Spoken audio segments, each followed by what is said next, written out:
Gravando. Pessoal, eu gostaria de saudar a todos que mais uma vez estão aqui, a todos e a todas.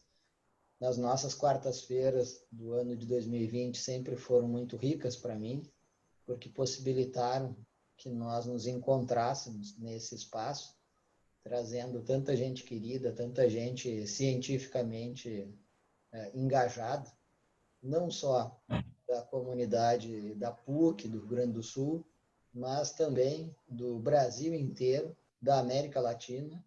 No nosso último encontro da África, colegas que têm interesse, que voltaram a participar, a perguntar e se inscreveram até no canal que tem disponível no YouTube, assim como hoje nós recebemos aqui colegas de Portugal, como já recebemos em outros encontros, e aproveito para saudar o Bruno de Oliveira Moura.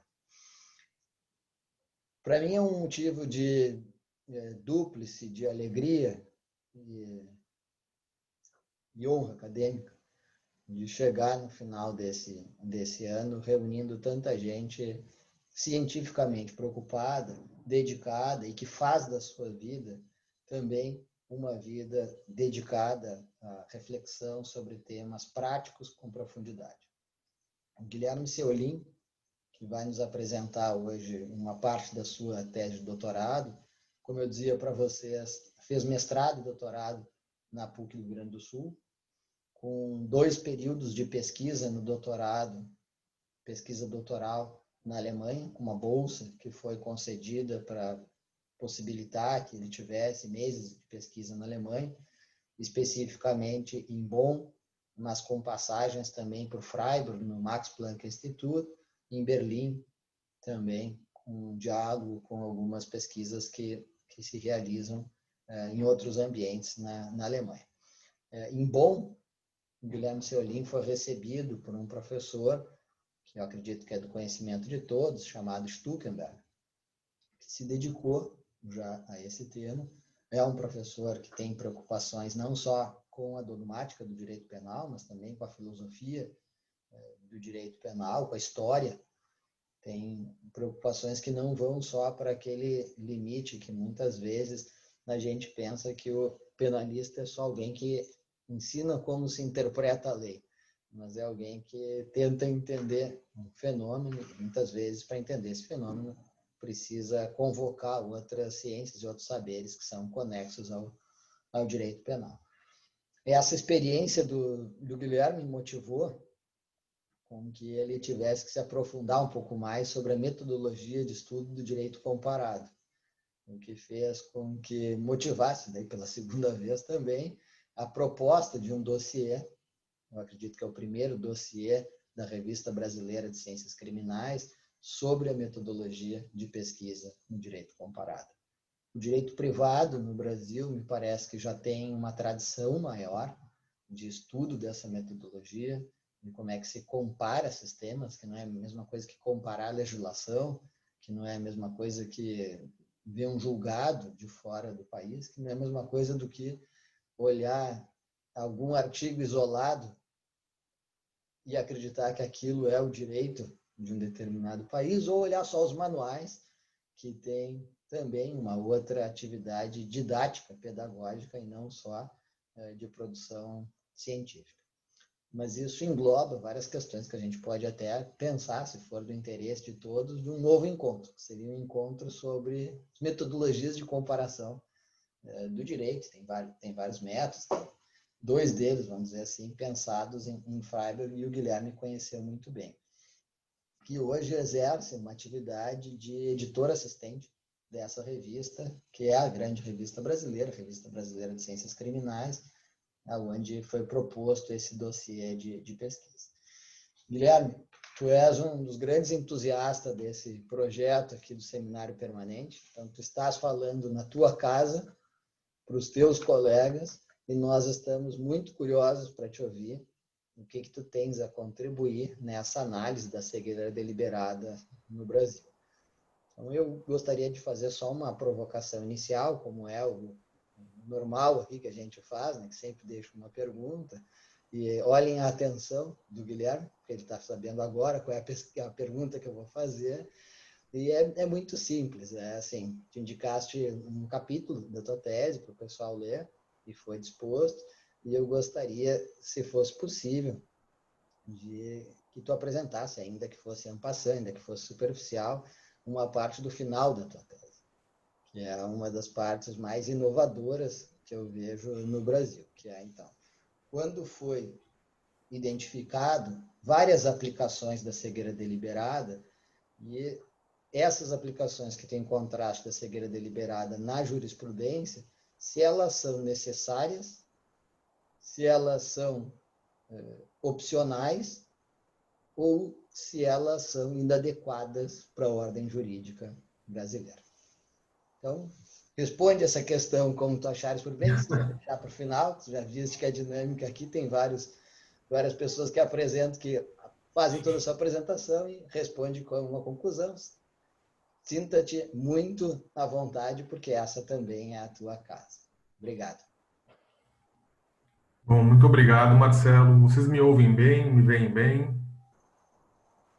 Vocês vão perceber que esse nome aqui embaixo não é meu, eu estou usando um computador gentilmente cedido pela minha namorada, já que eu tive um problema técnico e, por razões ocultas, a mim não pude regressar à sala. Então, esse foi o caminho mais rápido para retornar, para poder voltar aqui. Peço desculpas pelo atraso. Enfim, agora, para não tomar mais tempo... Bom, Marcelo, essa tua pergunta eu pretendo responder ao final, porque ela precisa de alguns pressupostos estabelecidos para que ela não fique sem fundamentação adequada, para que não seja simplesmente uma fórmula vazia de sim ou não. Bom, se tu puderes disponibilizar os slides, eu te agradeço, por favor, professor.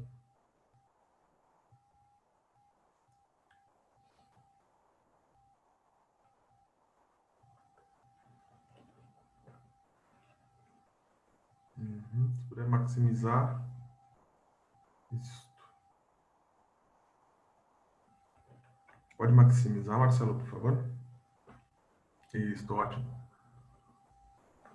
Bom, a cegueira deliberada é uma teoria que passou a ser empregada pelos tribunais brasileiros há pouco mais de uma década. Inicialmente de maneira muito tímida, limitada a crimes de lavagem de dinheiro, mas com o passar dos anos, o seu recurso cresceu exponencialmente, ela começou a abranger outros crimes como tráfico de drogas, uso de documento falso, crimes licitatórios, crimes contra o sistema financeiro e aí por diante. Se tornou, portanto, uma teoria de parte geral do direito penal. E também a frequência do seu uso aumentou drasticamente. De casos espaçados em vários anos, passou-se a ter mais de 100 decisões anuais a respeito da aplicação da teoria. Acontece que essa teoria ela é uma importação, alegadamente uma importação, de teorias estrangeiras de ordenamentos jurídicos como Estados Unidos, Inglaterra, Espanha. E a sua aplicação ela é um pouco desorganizada. Os tribunais vêm aplicando ela sem definir claramente qual é o seu conceito, qual é a sua definição, variando quais são os seus critérios de aplicação. Muitas vezes não é claro quais são as razões por trás da aplicação da teoria, ou seja, qual é o argumento que fundamenta a sua aplicação, se ela é necessária, qual é a função que ela tem na aplicação da legislação e nas decisões dos tribunais. Na doutrina, também não é muito diferente. A doutrina tenta dar um pouco de ordem para esse crescimento desorganizado da aplicação da teoria para os tribunais, mas é possível encontrar diferentes definições, diferentes fundamentações, seja em autores que defendem, seja em autores que rejeitam a aplicação da teoria. Então, me parece claro que não existe uma teoria da cegueira deliberada, mas várias. E como disse já o Austin, eu acho que é uma frase muito boa para iniciar, é que as palavras são nossas ferramentas. E nós temos que, ao menos, ter nossas ferramentas limpas, saber o que elas significam e o que elas não significam. Especialmente quando são palavras que encarceram, como os conceitos jurídico-penais. Nós temos que ter clareza e explicar ao cidadão por que ele está sendo condenado ou não. E um conceito que é uma fórmula vazia, que é aplicado num caso, em outro não, ou que variam seus critérios, não cumpre esses requisitos da motivação das decisões. E a simples remessa a referências de que isso é utilizado em ordenamentos jurídicos estrangeiros absolutamente não serve como fundamentação, até porque não se leva em consideração as peculiaridades desses ordenamentos. Então, eu me propus na minha tese, e eu vou apresentar um fragmento dela aqui para vocês, vocês tiveram acesso a uma parte dela, para responder a seguinte pergunta: qual deve ser o tratamento destinado aos casos de segredo deliberado pelo direito penal brasileiro? Isso tanto de lege lata quanto de lege ferenda. Bom, como eu disse, não é claro o que se entende por segredo deliberado. Os tribunais variam o seu conceito e a doutrina também.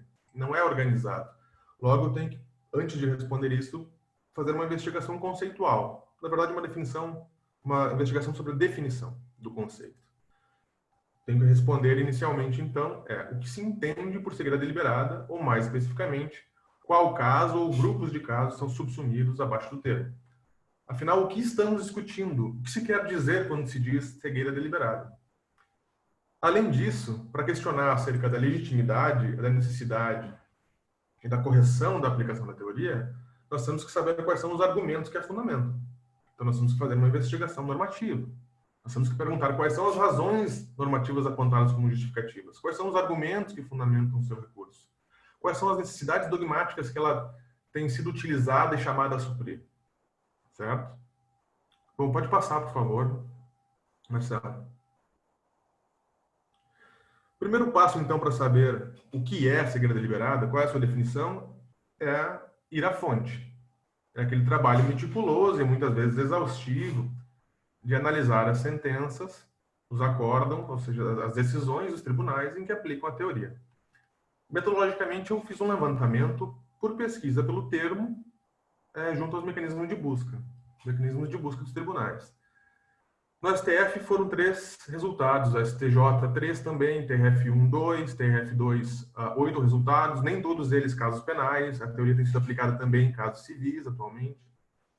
O TRF2 8 decisões, TRF3 7 decisões, o TRF4 espantosos 800 casos, mais de 800 casos, e atualmente passa do milhar, ou seja, sabemos onde é a origem e a propagação da teoria no Brasil se dá no TRF4 e no TRF5 2 decisões. Uma delas é o primeiro caso em que há a menção, é o Tribunal Pioneiro, que é o vulgo assalto ao Banco Central, que trata do furto ao Banco Central. Bom, claramente eu não tive condições objetivas de analisar todas as 800 decisões do TRF4, então eu utilizei um segundo recorte metodológico, que é verificar quais são as mais citadas e quais são entendidas pela doutrina como as mais influentes. Em segundo lugar, eu adicionei também, a partir de uma leitura massiva das decisões, aqueles grupos de decisões que formavam padrões ou tendências de decisões diferentes daquelas decisões mais citadas. Ou seja, definições ou critérios ou argumentos e até funções da teoria em que ela assumia um papel distinto daqueles grupos principais levantados na sua maioria. Ou seja, as exceções, quando a teoria tomava novas formas e poderia justificar diferentes soluções jurídicas a casos idênticos. Fui montando, então, nesse sentido, um esforço de criar um quadro analítico para perceber quais são todas essas teorias da cegueira deliberada, quais são os critérios de aplicação, quais são as funções que ela cumpre na aplicação da legislação. A seguir, eu mostro alguns casos emblemáticos para que vocês acompanhem comigo o que foi sendo descoberto na análise da jurisprudência. E, basicamente, é que a cegueira deliberada é praticamente um joker, é um coringa que é utilizado para suprir alguma necessidade que os tribunais entendem, possivelmente, que a doutrina tradicional não dê conta. Ou seja, ela é muitas vezes tratada a título de problemas de tipo objetivo, a resolver problemas de tipo subjetivo, claramente, e também a resolver problemas de prova. No STF, nós temos pelo menos 2 principais posicionamentos. E os 2 se encontram na decisão do mensalão. O primeiro, no voto da ministra Rosa Weber, na sentença, E as outras duas posições, que são a mesma, na verdade, que estão repetidas, nos informativos do STF. Por que nos informativos? Informativo não é precedente. Bom, os ministros tiveram como objeto a teoria do segredo deliberado nos debates orais e, posteriormente, solicitaram a exclusão desses debates do voto. Logo, eles constam somente nos informativos. Isso não impediu que os tribunais passassem a citar os informativos como fonte de precedente para legitimar a aplicação da teoria. Por isso que eles constam aqui, porque eles são citados muitas vezes como fundamento e como exposição da posição do Supremo Tribunal Federal. Nós vemos, então, que a primeira posição é o voto da ministra Rosa Weber. Ela elenca 3 critérios para a aplicação da teoria. O primeiro critério é a ciência do agente quanto à elevada probabilidade, ou seja, o agente tem que ter conhecimento da elevada probabilidade do resultado. O segundo é um atuar de forma indiferente, apesar desse conhecimento. E o terceiro é uma escolha em permanecer ignorante da totalidade dos fatos. Bom, nós temos 2 problemas aqui. Em primeiro lugar, é no âmbito da premissa maior do silogismo jurídico, ou seja, do conceito de dolo. Parece que a ministra Rosa Weber, embora não fundamente, adota aqui a teoria da indiferença do dolo. Aquela desenvolvida por Engels nos anos 30, na Alemanha, e que é muito minoritária, seja na doutrina alemã, seja na brasileira. Então, me parece que, sem oferecer justificativas, a ministra Rosa Weber aplica a teoria do segredo deliberado como uma variação da teoria da indiferença. O que não é justificado, e a teoria da indiferença é rejeitada majoritariamente por boas razões. Então, não me parece que ela supre o ônus argumentativo dessa mudança paradigmática, de mudar a teoria. Mas também, eu não tenho certeza se é isso pelo seguinte: várias decisões do STF, os ministros costumam utilizar indiferença e consentimento ou anuência como sinônimos, embora não sejam. Então, pode ser que a ministra tenha simplesmente se equivocado na escolha das palavras. Jamais saberemos. Um segundo ponto, e aqui parece interessante, é contextualmente, no voto da ministra, ela está falando sobre a prova do elemento cognitivo do dolo, a prova do elemento subjetivo no delito de lavagem de dinheiro. E ela elenca vários elementos como a obviedade dos fatos, as transações de dinheiro serem muito suspeitas, e parece então que ela utiliza, de certa forma, o argumento de que quando o agente decide não saber mais, decide não se informar a respeito do que faz, é porque ele já sabe o suficiente para ser responsabilizado. Então, me parece que essa decisão de não investigar os fatos é utilizada como uma inferência probatória de que o agente já tem conhecimento suficiente para responder a título de dolo eventual, ou pelo menos do elemento volitivo, que seria a indiferença pela definição conceitual. Ou seja, nós temos uma tese que pode ser direcionada à premissa maior do silogismo jurídico, ou seja, o conceito de dolo será alterado, ou simplesmente nós temos uma tese que pode ser a respeito da premissa menor do silogismo jurídico, ou seja, a respeito de um raciocínio probatório que faz uma abdução, uma inferência, a partir da decisão de não conhecer como uma prova indiciária de que o agente já tem conhecimento suficiente. Já nas manifestações do Celso de Mello, nós percebemos claramente que a teoria do segredo deliberado é vista como uma tese probatória, sem modificar o conceito de dolo e direcionada simplesmente à premissa menor do silogismo jurídico. Ele define a segredo deliberado como o caso em que o agente finge não perceber determinada situação de ilicitude. Ou seja, que a alegação defensiva de erro de tipo é inverídica. O agente sabia, mas simplesmente está alegando defensivamente que não tinha conhecimento dos elementos constitutivos do tipo. E por isso, e que essa tese seria inverídica, como demonstrariam as provas circunstanciais dos autos. Então, nós temos aqui pelo menos uma variação. Primeiro, o voto da ministra Rosa Weber como uma adoção da teoria da indiferença, modificando o conceito de dolo, uma tese de direito material, ou então uma tese de direito probatório, dizendo que, na realidade, a alegação de erro de tipo dos réus é sempre, nesses casos, inverídica e não deve ser acolhida. Bom, passa por favor, Marcelo. No STJ nós temos a mesma variação, porém a tese de direito material é um pouco mais drástica. Nós temos uma primeira manifestação em que se entende que casos de segredo deliberado são aqueles casos em que a gente finge não perceber os fatos. ou seja, que a alegação de erro de tipo é inverídica, não deve ser acolhida por um argumento probatório. Está provado que o réu detém conhecimento suficiente para a responsabilidade a título de dolo eventual. Já um outro posicionamento afirma que, para fins de cegueira deliberada, a análise da potencial consciência da ocorrência do crime com base nas características individuais e não no comportamento esperado do agente é suficiente. Isso significa que, nesse caso, seria possível punir a título de dolo eventual não quando o agente tem conhecimento atual dos elementos constitutivos do tipo, ou seja, quando bastasse o conhecimento potencial, um poder saber. Estava acessível o conhecimento ao agente, mas ele não necessitaria representar. Aqui nós temos uma tese de direito material que amplia o conceito de dolo a casos de desconhecimento. Ou, se preferir, diminui o conceito de erro de tipo, equiparando o seu tratamento ao conceito de erro de proibição, em que para o erro de proibição basta a potencial consciência da ilicitude. Bastaria aqui para o erro de tipo a potencial consciência dos fatos, na ocorrência do crime. Ou seja, equiparando os distintos tratamentos designados aos erros de tipo e erro de proibição, ou, se preferir, no sinal inverso, ampliando o conceito de dolo, possibilitando, então, a punição de dolo em casos de ignorância, o que é contrário à jurisprudência e o entendimento doutrinário majoritário estabelecido.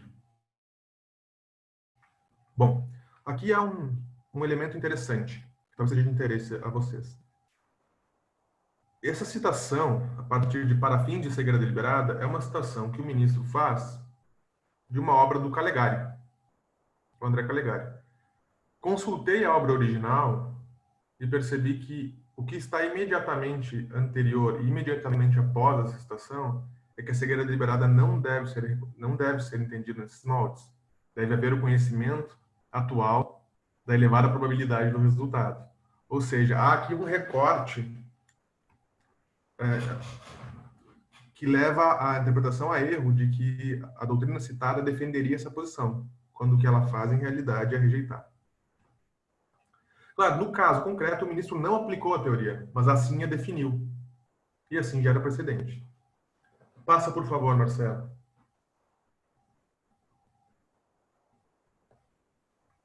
Bom, agora, no TRF4, é que nós chegamos a um outro patamar.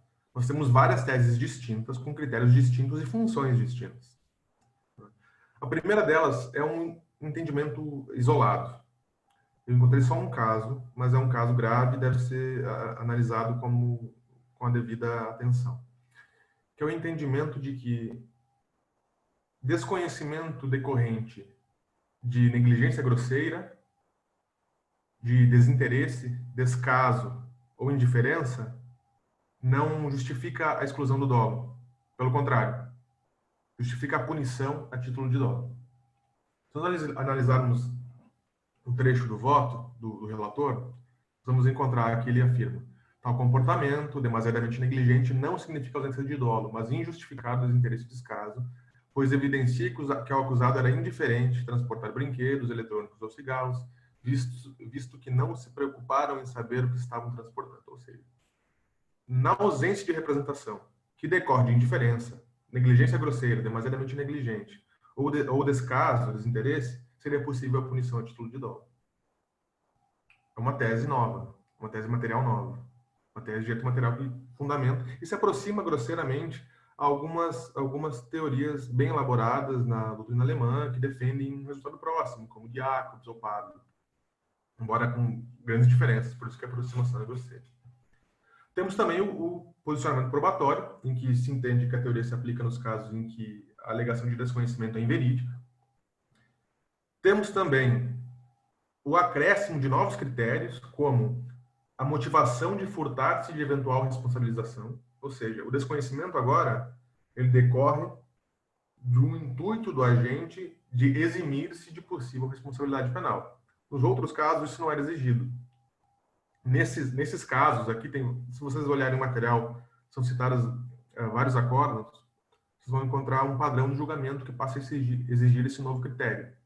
Alguns também, se não me engano, o TRF2 exigem que o agente crie barreiras e empecilhos para a obtenção do conhecimento. E, havendo isso, poderia se punir de título de dolo, mesmo em caso de ignorância. Nós temos também uma última tese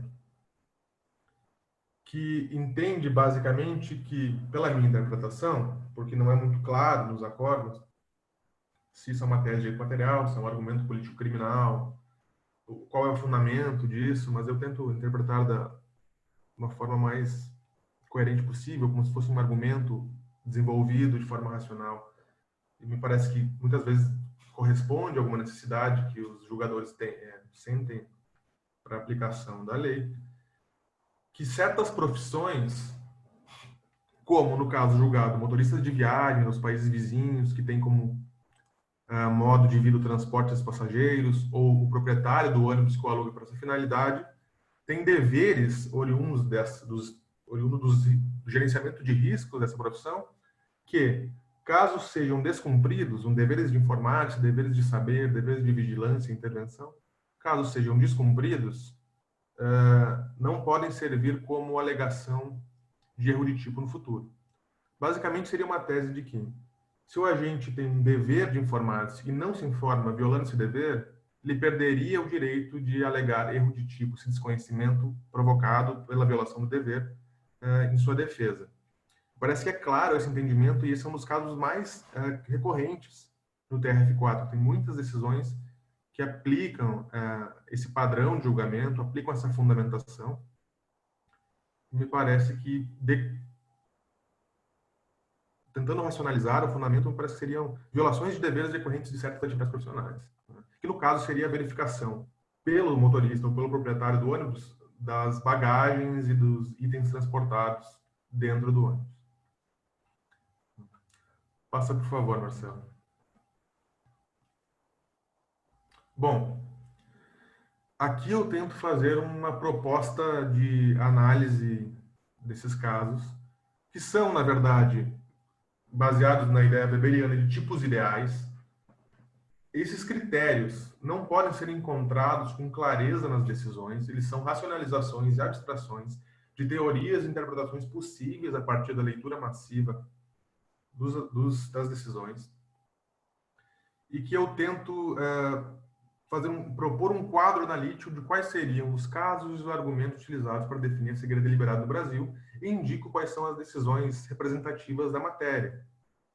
Elas podem não ser idênticas a essa definição que eu dou, mas elas indicam argumentos nesse sentido. Por isso a ideia de tipos ideais. Bom, claro, as teses probatórias e as teses de direito material, muitas vezes, na prática, são indistinguíveis. No lidar cotidiano, no labor das decisões, é muito difícil distinguir quando o juiz está discorrendo sobre a apreciação dos fatos ou quando ele está valorando a responsabilidade atribuível a esses fatos. Há discussões, inclusive filosóficas, seculares, sobre a possibilidade de diferenciação entre descrição e valoração. Não, volta um pouquinho isso. Então, me parece que... Mas, mesmo assim, me parece que existem pontos firmes que a gente pode se embasar para fazer essa divisão. Nós vemos que aqui, teses probatórias. Primeiro grande grupo, teses probatórias. O nível de conhecimento exigido do agente para ser responsabilizado a título de dolo pelo emprego da teoria da cegueira deliberada é aquele exigido pelo tipo, ou seja, o agente tem que ter conhecimento da elevada probabilidade. Isso não muda em nada o conceito de dolo tradicional. Nós estamos debatendo sobre teorias da prova, sobre inferências, raciocínios de abdução de inferência probatória.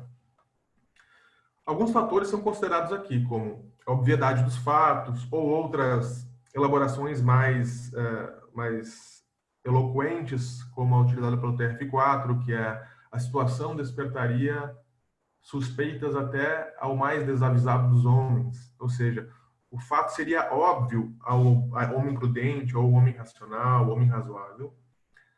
E a decisão de não investigar os fatos seria um indício probatório do que a gente já sabe.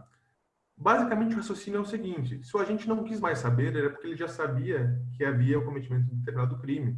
Ele não quis se envolver mais. Ele não quis saber mais do que já sabia. Certo? Isso é uma tese de direito probatório. E me parece bastante supérflua a importação de teorias estrangeiras para fazer raciocínios probatórios como esse. Até porque você não precisa nomear inferências probatórias, você simplesmente faz isso no dia a dia, analisando provas.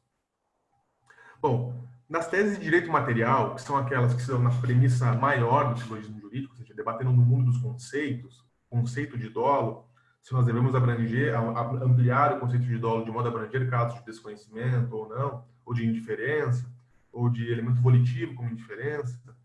Bom, aí nós temos 4 subgrupos que se encontram em várias decisões distintas. O primeiro, ele entende também que o nível de conhecimento é aquele que é suficiente pelo exigido pelo tipo, pelo dolo tradicional, e considera o elemento cognitivo como ciência derivada da probabilidade e o elemento volitivo como indiferença, que é a variação do voto da Rosa Weber. Ou seja, nós temos aqui a primeira tese de direito material, a adoção da teoria da indiferença, creio, de English, mas isso não é explicado nos votos. Bom, segundo o subgrupo, aqui as coisas começam a ficar um pouco mais interessantes. O conhecimento, o nível do elemento cognitivo exigido é o insuficiente para o dolo tradicional, ou seja, há uma ignorância, há um desconhecimento. Porém, se esse desconhecimento for motivado para o agente eximir-se de responsabilidade penal ou causado pela criação de empecilhos para obter esse conhecimento, então ele deve ser considerado como dolo.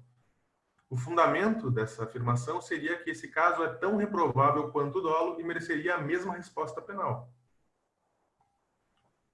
Isso seria tanto de lege lata quanto de lege ferenda, mas para não entrar na discussão sobre a subsunção a respeito da legislação, vamos manter no nível de lege ferenda. Acho que fica mais limpa a discussão. Bom, um terceiro subgrupo seria, então, novamente, em caso de desconhecimento, que decorre de uma violação de um dever de informar-se ou de saber. Seria tão reprovável quanto casos de dolo comuns, tradicionais, e deveriam receber a mesma resposta penal. São igualmente reprováveis e, por isso, necessitariam da mesma resposta do sistema jurídico. E, por fim, nós temos o quarto grupo, subgrupo, né, dentro das teses de direito material, que alega que desconhecimento decorrente de negligência grosseira ou indiferença mereceriam também a mesma resposta penal destinada aos casos de dolo tradicionais. Então, essas teses de direito material ampliam o conceito de dolo ou modificam levemente, como é o caso do subgrupo 1. Passa, por favor, Marcelo.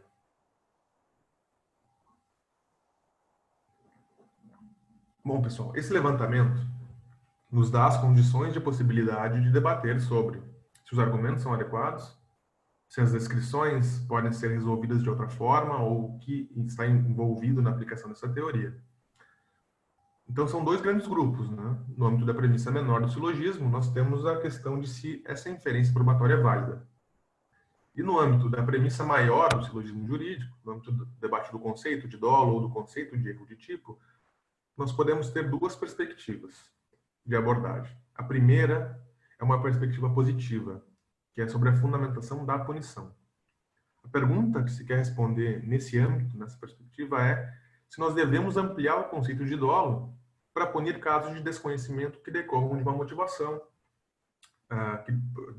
de eximir-se de responsabilidade penal, de uma violação de dever ou de indiferença. Aqui, indiferença não é entendida necessariamente como um elemento volitivo, né? Indiferença como causa do desconhecimento é entendida como uma atitude perante o padrão de comportamento demandado pela norma. É mais uma expressão do comportamento do que um elemento mental, um estado mental, certo? Seguindo, pelo menos, a interpretação defendida pelo Jacobs como paradigma dessa posição. Nós temos também, então, uma segunda perspectiva que tem sido tomada por alguns autores, entre eles posso citar aqui o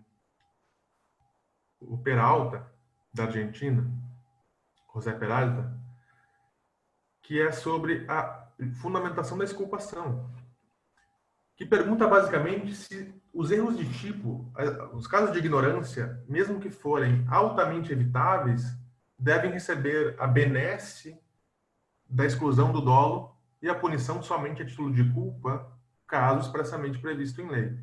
Basicamente, o que essa perspectiva busca é não perguntar se o Estado está justificado a punir casos de desconhecimento decorrentes de violação de dever ou de indiferença e etc., mas se esse desconhecimento é justificado pelo agente. Se eu posso alegar que eu não conheci de forma justa, de forma adequada, se esse erro for grosseiro, se essa falta de representação for grosseira, extremamente evitável, e eu não puder justificá-la, eu deveria responder a título de dolo. Isso é, na verdade, uma equiparação entre os tratamentos do erro de tipo e o erro de proibição. Dois exemplos muito clássicos, né, para que a gente possa desenhar melhor esse argumento, é o homem que vai caçar, junto com um amigo, caçar um coelho, escuta um barulho num arbusto, vira-se e atira. Na verdade, quem estava no arbusto era seu amigo e ele acaba matando-o. Bom, erro de tipo, entendido como falsa representação ou ausência de representação da realidade, faz com que essa pessoa não responda a título de dolo, porque ele teve uma falsa representação, acreditou que aquele ser por trás dos arbustos fazendo barulho era um coelho, não um homem. Logo, ele erra sobre o elemento matar alguém, elemento constitutivo do tipo do artigo 121. Não importa se esse erro for extremamente evitável ou não. Se fosse simplesmente facilmente evitável, ele virar, verificar nos arbustos, o coelho não estava oferecendo um perigo que demandasse um pensamento rápido ou nada disso. Independente da causa desse erro, se ele foi por qualquer outra causa, mesmo que não for justificável, o dolo será excluído. E só será possível a punição a título de culpa. Já no erro de proibição não é assim. Se eu abro uma empresa e, por qualquer razão, não investigo adequadamente quais são as regulamentações legais a respeito da minha atividade, da atividade que eu estou exercendo, e por causa disso acabo cometendo um crime, essa ausência de representação não necessariamente desculpa.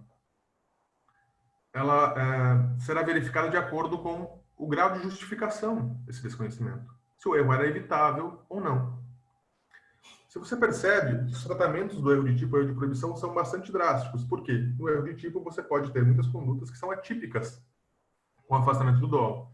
E mesmo aquelas que são típicas, prevista a modalidade culposa, o lapso entre as penas é gigantesco.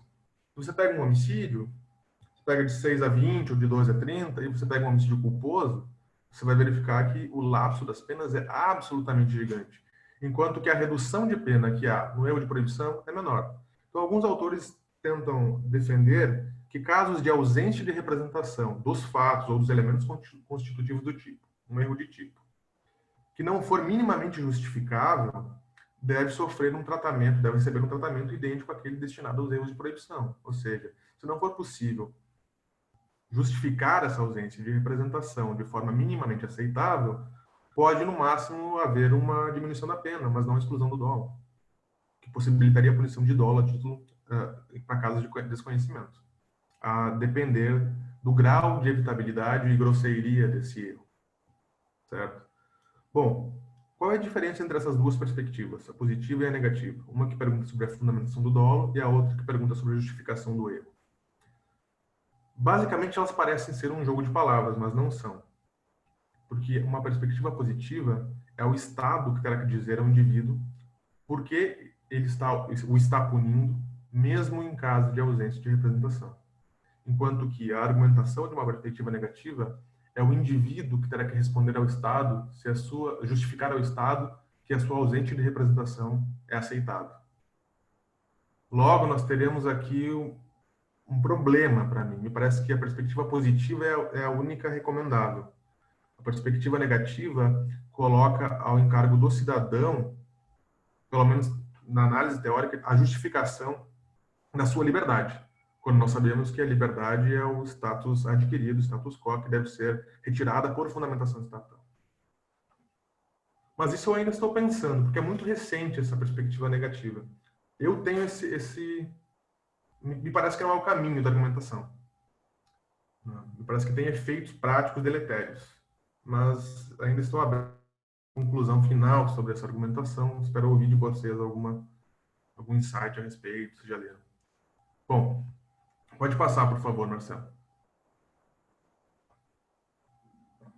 Pode colocar todos. Eu tinha feito alguns efeitos, mas como eu não estou conseguindo coordenar, pode colocar já. Bom, vocês percebem que eu separei dois grandes grupos, né? Tese de direito probatório e tese de direito material. Eu identifiquei que a segredo deliberada é usada nessas duas grandes formas e dentro da segunda forma identifiquei 4 subgrupos. O primeiro subgrupo não muda conceitualmente, com exceção do elemento da indiferença, que não sabemos se ele é uma má interpretação, uma má escolha de palavras ou se é de fato a adoção de uma teoria como a doente. Então eles me parecem bastante e o argumento probatório. Esses dois grupos do argumento probatório e o primeiro subgrupo da tese de direito material sofrem uma crítica muito mordaz e muito acertada, que é a da sua disfuncionalidade técnica, ou superfluidade, ou desnecessidade. Porque não há nenhuma necessidade técnica de recorrer a uma teoria estrangeira para aplicar uma teoria probatória, provar se o agente agiu com conhecimento ou sem conhecimento, ou com elemento volitivo ou sem elemento volitivo. Isso é uma inferência probatória cotidiana. E também não há necessidade de importar teorias estrangeiras para aplicar a caso em que a teoria do dolo tradicional, aplicada diariamente pelos tribunais, resolveria, como é a grande parte dos casos envolvidos no subgrupo 1 das teses de direito material. Logo, boa parte da aplicação da teoria segredo deliberada é tecnicamente disfuncional. Ela não serve a propósito nenhum e traz mais problemas do que soluções, porque mais confunde do que esclarece. As ferramentas conceituais e analíticas tradicionais da teoria do delito resolvem esses dois casos facilmente. Bom, segunda grande crítica, e agora não é mais às teorias probatórias, não é mais ao subgrupo 1, é aos casos em que há desconhecimento, efetivamente, que se soma uma motivação, uma violação de dever ou uma indiferença. Seria a violação do princípio da legalidade, porque o artigo 20 caput do Código Penal estabelece que o erro de tipo exclui o dolo. Logo, sempre que reconhecido erro, o dolo deverá ser excluído. Bom, há aqui espaço para discussão. Há que se discutir o que se entende por erro no Código Penal, porque esse termo não é definido claramente. Você tem, no artigo 20, a seguinte descrição: erro de tipo, erro sobre as circunstâncias elementares do tipo. Artigo 20. O erro sobre os elementos constitutivos do tipo exclui dolo. Mas o termo erro, o sentido literal do termo erro não é esclarecido. Se o sentido literal do termo erro deve englobar todos os casos de ignorância ou não, é algo que é possível discutir. Não me parece que seja adequado, porque não existem razões normativas para separar falsa representação de ignorância. Mas talvez haja um caminho de discussão aí. Eu entendo que há uma vedação pelo artigo 20, mas ela não decorre do teor literal, decorre de uma interpretação teleológica. Mas isso é conversa para uma outra ocasião, para análise da legislação. Eu prefiro debater hoje mais no âmbito de lei diferente. Há também uma crítica de inversão do ônus da prova, já que nas teorias probatórias você prova simplesmente que o agente decidiu não saber e daí deriva que o agente tinha conhecimento suficiente para responder por dolo ou que agiu com certa indiferença, mas isso retorna novamente à discussão a respeito de se a inferência é válida. Se essa inferência é válida. É uma discussão que eu não travei na tese, porque eu me foquei no segundo grupo de decisões, que são as teses de direito material, para debater a parte de direito penal, a parte geral. Tese de direito probatório, eu prefiro deixar os especialistas de prova, do direito processual penal. Há também uma crítica, uma objeção geral, que é levantada especialmente pelo Greco, que é da impossibilidade da definição da tentativa. De que, pensemos no seguinte caso, um caminhoneiro, caso clássico, né, dos tribunais, um caminhoneiro tem uma carga que não sabe qual é o conteúdo, pode ser, aí usem a imaginação de vocês, drogas, armas, órgãos, uma bomba nuclear, um corpo de jacaré que infringe alguma legislação ambiental, obras de artes destinadas à lavagem de dinheiro no mercado negro, usem a imaginação. Ele não representa qual é esse objeto, então ele não tem conhecimento sobre todos os elementos do tipo que ele estaria em tese cometendo. ele é parado pela Polícia Rodoviária Federal quando tenta cruzar de um país a outro para fazer esse transporte. Qual é o crime tentado de uma perspectiva ex ante? Sem analisar posteriormente quando você abre a carga e verifica qual é a carga efetivamente. Seria impossível definir qual é a tentativa. Logo, não seria possível aplicar a equiparação entre casos de cegueira deliberada, em que há desconhecimento, com casos de dolo. Bom, eu não entendo que esse argumento é correto. Primeiro porque é possível defender que existem casos de dolos em que não é possível a tentativa. É o que fazem todos os doutrinadores que entendem que o dolo eventual não admite tentativa. E dizer que não há tentativa no dolo eventual não leva à exclusão da categoria de dolo eventual. Então, defender que não seria possível uma tentativa na cegueira deliberada, nesses casos 2, 3 e 4, onde há desconhecimento, também não significaria exclusão da punição dela quando consumada a título de dolo eventual. Mas isso é um argumento analítico. Essas objeções gerais não me parecem convincentes. Porque o argumento da disfuncionalidade técnica é só aplicável às teorias probatórias do subgrupo 1, sem uma análise maior. O argumento da violação da legalidade também me parece debatível, discutível. Inversão do ônus da prova, ou pelo menos do ônus da argumentação, também me parece que se pode questionar.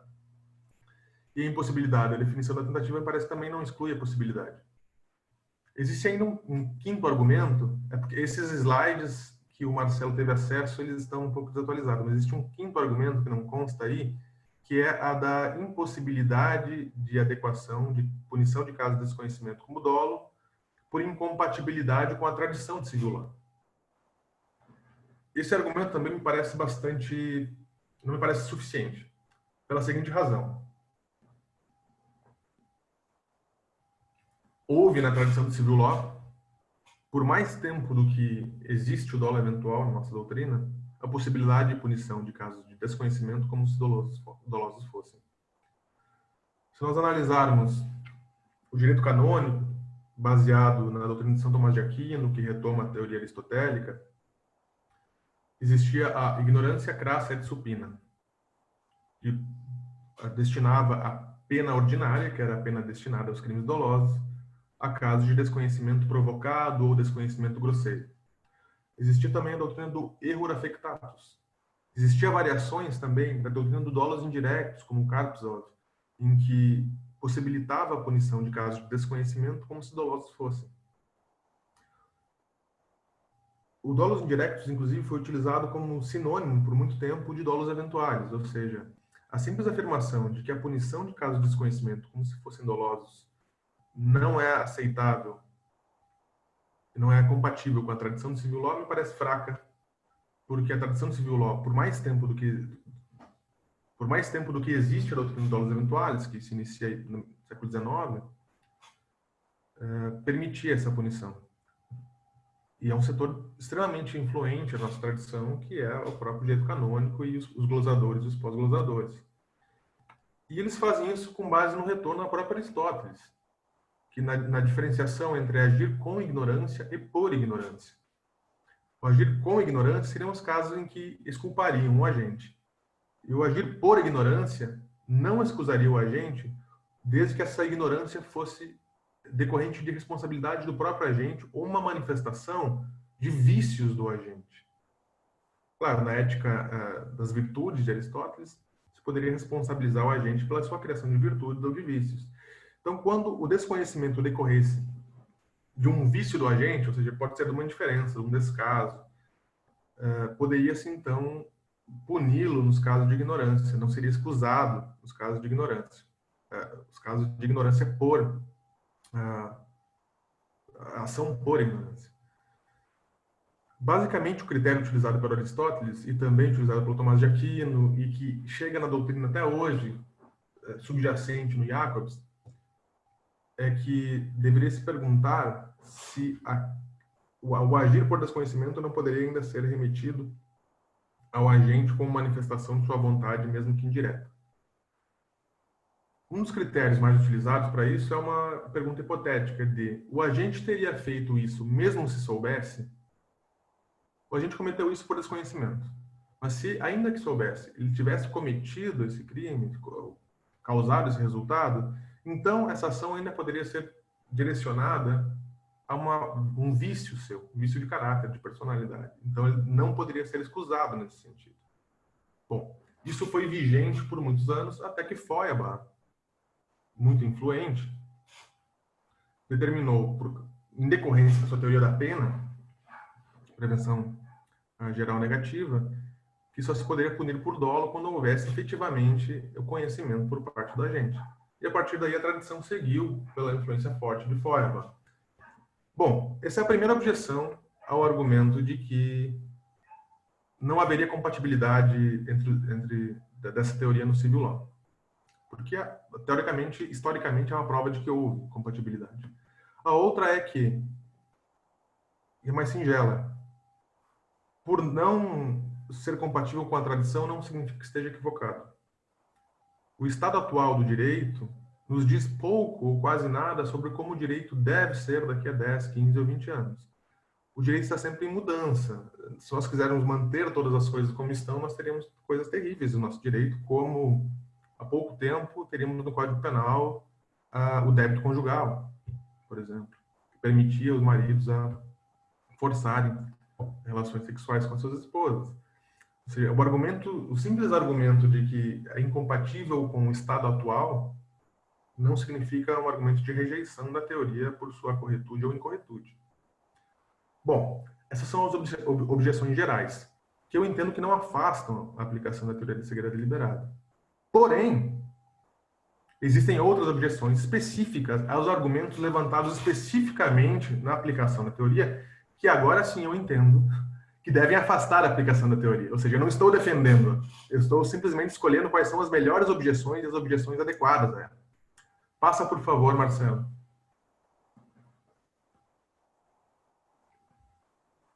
Bom, isso. O primeiro argumento é a variação do argumento da relevância dos motivos. Se recordam que um dos grupos de casos em que a teoria da cegueira deliberada é definida e aplicada é os casos em que há desconhecimento quando ele é motivado para eximir-se de responsabilidade penal. Vamos pensar, então, uma variação de que o motivo do desconhecimento pode tornar a conduta tão grave quanto os casos de conhecimento e vontade, merecendo a mesma resposta penal. O motorista de caminhões decide não verificar o conteúdo transportado, embora tivesse a oportunidade de fazê-lo, a fim de constituir uma defesa em eventual processo criminal. Bom, qual é o argumento? O argumento é que o desconhecimento, quando motivado por razões injustificadas, pode ser egoísmo, desprezo, atitude similar, indiferença, é tão reprovável quanto os casos em que a gente age com o dolo tradicional, merecendo a mesma resposta penal. Qual é a crítica? A crítica me parece simples. Esse argumento não é um argumento bom, não é um argumento capaz de sustentar a aplicação da teoria da cegueira deliberada. Porque o motivo é irrelevante para o dolo. Nós podemos ter casos de dolo altruísta, com uma motivação nobre, podemos ter casos de culpa egoísta ou com uma motivação ruim. Isso não vai modificar a classificação jurídica da ação como dolosa ou culposa. Nós podemos ter dolo em um caso de homicídio por piedade, nós podemos ter dolo em caso de homicídio, uma eutanásia para diminuir o sofrimento da pessoa. Isso não vai afastar o dolo, pode afastar uma discussão sobre ilicitude ou culpabilidade, uma tipicidade, isso vai restar configurado. Uma culpa egoísta também não torna a ação dolosa, ou por outras motivações não nobres, né, reprováveis. Pensamos no médico que odeia determinada pessoa, mas recebe essa pessoa em sua mesa de operações após um acidente. Por mais que ele tenha desprezo por essa pessoa, se ele faz tudo o que ele deve fazer, e mesmo assim, por negligência, imprudência, imperícia, acaba cometendo um erro médico, não intencional, essa motivação não vai transformar essa conduta em uma conduta dolosa. Certo? Bom, um argumento fraco, me parece, e que não deve ser levado adiante. Mas nós temos uma variação desse argumento que é muito mais interessante. Pode passar, por favor, Marcelo. Essa variação do argumento eu acho muito mais interessante, ela é mais difícil de rebater, e o argumento de crítica dela é basicamente que ela é insuficiente ou tem critérios deficitários, mas ela é bastante coerente. Um argumento que sustenta a aplicação da teoria da cegueira deliberada, baseado na relevância dos motivos, seria que, basicamente, quando o agente cria condições para se utilizar de uma defesa futura, ou seja, as pessoas decidem não saber o que estão fazendo para valer-se disso, com uma alegação de erro de tipo, em caso de eventual crime, que as pessoas não representam qual é, mas pode haver uma infinitude de crimes, né? Você pode estar transportando várias coisas. Imaginamos um motorista de caminhões, por exemplo. Pode ser qualquer coisa que está na sua carga. Ele pode até representar, quem sabe, que é drogas ou armas, mas em realidade a sua carga contém quadros de arte do mercado negro para lavagem de dinheiro, contém tráfico de órgãos, tráfico de pessoas, coisas que ele não representa. Logo, ele não está representando um dos elementos constitutivos do tipo penal que ele estaria em tese cometendo. Ele está em erro de tipo. Isso há de diferenciar sobre o objeto, é um erro de tipo aqui. Ele pensa, não vou investigar porque eu quero poder alegar, caso seja pego, de que eu não sabia o que estava acontecendo. Isso é verdadeiro, ele não sabia. Eu suspeitava de algumas atitudes, mas daquela efetivamente ele não representava. Bom, o argumento central é que, em decorrência do princípio geral do direito, nemo auditur propria turpitude nalegans, ninguém pode beneficiar-se da própria torpeza, ninguém será ouvido pela própria torpeza, aquele que provoca intencionalmente o seu desconhecimento não poderá utilizá-lo como argumento defensivo para afastar a sua responsabilidade. Bom, nós temos variações desse argumento por todo o direito penal. Aquele que provoca um estado de necessidade, uma legítima defesa, muitas vezes não pode se valer dela. No processo penal, aquele que cria uma nulidade não pode beneficiar-se dela no processo posteriormente. Então, haveria aqui um argumento de que aquele que cria a sua deficiência cognitiva, seu não conhecimento, não poderia utilizar-se dele posteriormente para defender-se. Ele teria vedado essa argumentação. Há muitas formas na doutrina de defender essa sustentação. Alguns autores lançam mão do conceito de imputação em dois níveis, né? A retomada da imputação pela teoria, especialmente do Ruska, retoma Pufendorf, em que nós teríamos a imputação ordinária e a imputação extraordinária. E a imputação ordinária se daria nos casos comuns, você verifica se o agente teve capacidades intelectuais e físicas de obedecer à norma e, posteriormente, no âmbito da probabilidade, se ele teve, então, uma motivação de obedecer à norma. E, caso o agente crie, então, um déficit cognitivo ou físico, como axio libera in causa, estruturalmente, ele não poderia valer-se desse déficit para beneficiar-se numa defesa. Da mesma forma que aquele que embriaga-se não pode utilizar a sua ausência de capacidade física e mental para excluir-se da responsabilidade do delito, eximir-se do delito, aquele que criaria o seu desconhecimento também não poderia utilizar-se desse argumento. Eu não estou dizendo que são o mesmo caso, é só a estrutura da imputação da axio libera in causa e da cegueira deliberada seriam aproximadas. Um autor que defende algo nesse sentido é o Sanchez Ortiz. Ele fala que em alguns casos de provocação de desconhecimento se aplicaria essa estrutura de imputação para justificar a punição a título de dolo. O próprio Ruska, no manual, né, não sei se dá para chamar de manual, mas me parece que sim, dele, afirma que o distinto tratamento das violações das incumbências entre o erro de proibição e o erro de tipo é um erro legislativo, ou seja, me parece que ele tem uma tendência a aceitar esse argumento.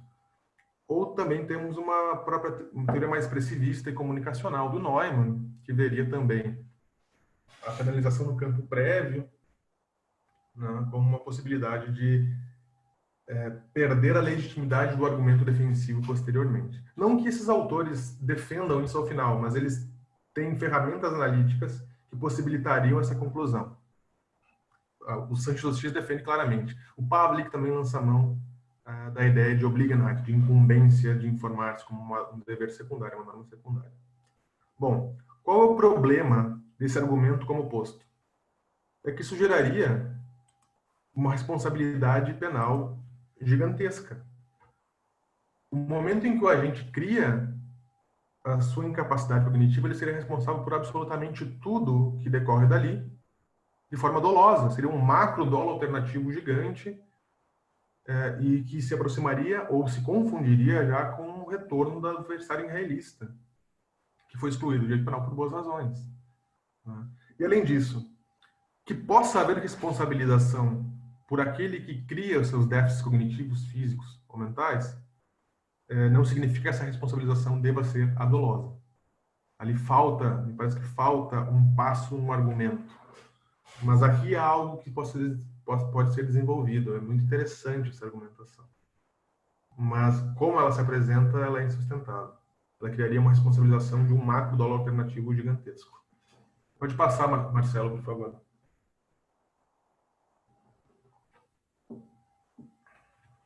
Bom, aqui nós temos o argumento da violação de dever. Nós vemos, já que nós estamos novamente debatendo, já não mais necessariamente sobre tipo subjetivo, mas sobre tipo objetivo, especialmente em omissões impróprias. Ou seja, a teoria da cegueira deliberada é chamada a resolver uma série de questões muito distintas entre si. Vamos pensar no seguinte exemplo. O CEO de uma empresa decide não tomar conhecimento a respeito se seus funcionários estão ou não cometendo delitos, pois acredita que assim não será responsabilizado penalmente. Imaginemos que um CEO cria rachas, impedimentos no fluxo comunicacional de uma empresa para se blindar, de certa forma, de responsabilização penal eventual.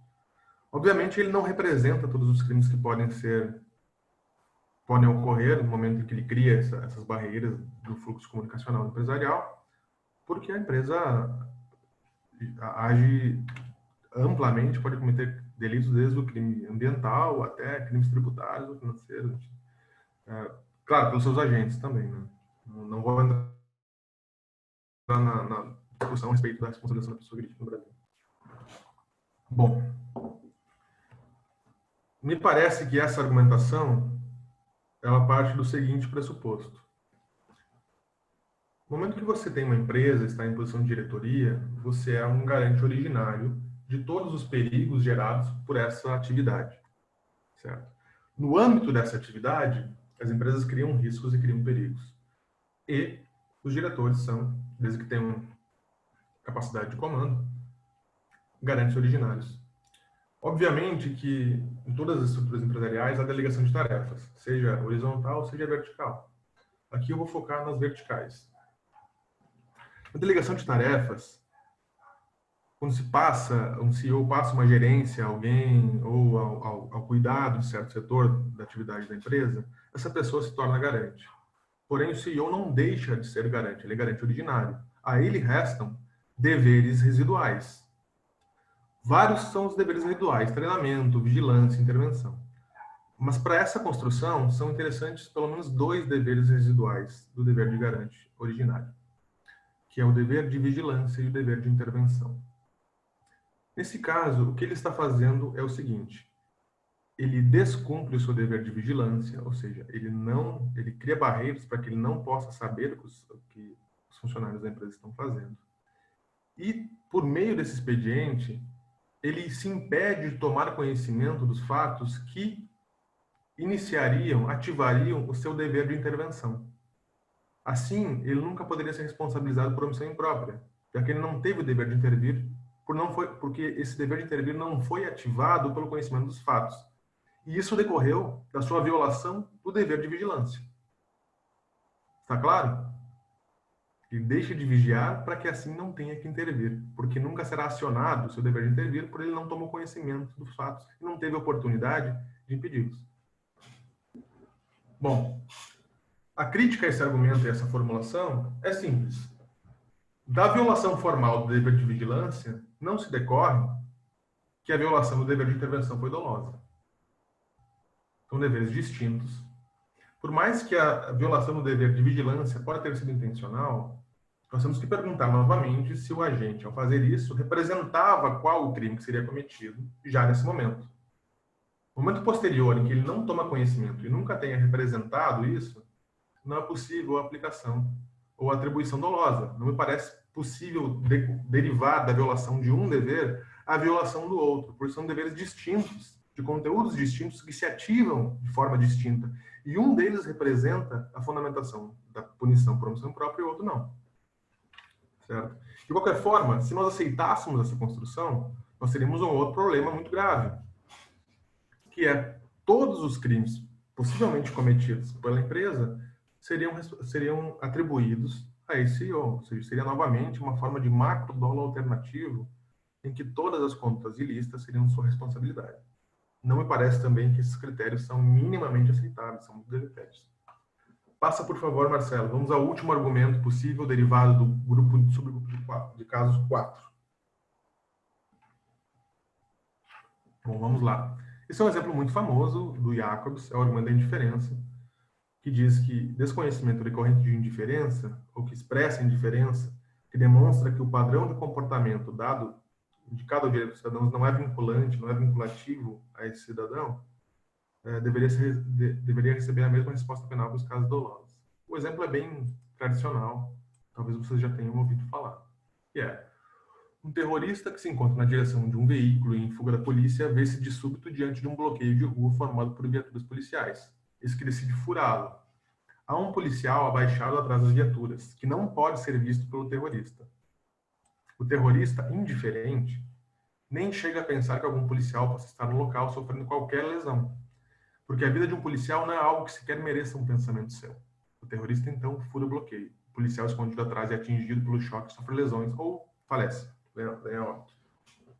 Nós temos uma situação em que a gente desconhece aquilo que, para um agente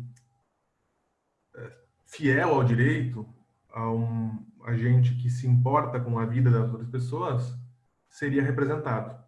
E esse agente, por vícios de caráter ou por pensamentos diversos, não chega a representar. Ou seja, ele não tem a representação de que o policial está atrás das viaturas, porque não vale a pena um pensamento seu pela sua constituição. Bom, o Jacobs argumenta que, nesse caso, a conduta é tão grave quanto casos típicos dolosos, e que se você não punir esse agente, que não representa por ser indiferente, por dolo, e punir somente aquele agente que representa, mas não aquele que não representa, você estaria beneficiando aquele que é mais inescrupuloso. Você estaria beneficiando aquele que não chegou a nem sequer pensar na vida do policial, enquanto que puniria por dolo aquele que chegou a representar. Seria um tratamento axiologicamente insustentável, na visão do Jacobs. Não é possível sustentar que esses dois casos não sejam distintos. Inclusive, o caso de não representação poderia ser, inclusive, mais grave, merecer uma resposta penal mais severa do que aquela do caso em que há representação. Certo?